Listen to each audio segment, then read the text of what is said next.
Bonjour à tous. La première charte ville commerçante de France a été signée hier dans le Jura à Lons-le-Saunier en présence du ministre du Commerce Serge Papin. Cette charte repose sur une logique de coopération en 7 points entre la ville, les commerçants et leurs partenaires pour redynamiser le centre-ville.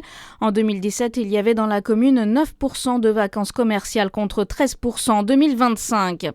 Une nouvelle aide pour les entreprises face à la hausse des prix à la pompe. Le ministère de l'économie annonce le lancement d'un prêt flash carburant pour soutenir la trésorerie des TPE et PME les plus exposés. Des sommes allant de 5 000 à 50 000 euros pourront être prêtées à un taux de 3,80% aux entreprises dont les dépenses de carburant représentent au minimum 5% du chiffre d'affaires.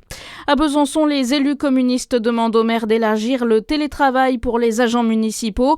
En cause, les fortes hausses des prix des carburants difficilement soutenables. Ils dénoncent le phénomène de métropolisation qui a conduit certains salariés à résider à plusieurs dizaines de kilomètres de Besançon sans alternative réelle à la voiture.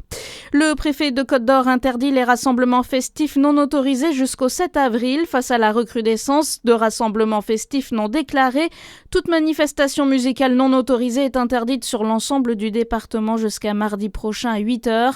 Une décision alors que ces événements se sont multipliés ces derniers mois dans différentes communes du département. C'est un coup de tonnerre pour le FC Chalon. La société Ares, investisseur du club, annonce la fin de son aventure au sein du FC Chalon à l'issue de la saison actuelle. Arrivée en 2024, la société a décidé de jeter l'éponge et évoque un environnement marqué par des blocages répétés et des intérêts divergents. La société avait pourtant l'ambition de mener le club jusqu'à la montée en Ligue 2. Et puis en mot de foot, le PSG conforte sa place de leader en Ligue 1. Les Parisiens se sont imposés 3-1 hier soir face à Toulouse en ouverture de la 28e journée. Bonne journée sur Fréquence Plus.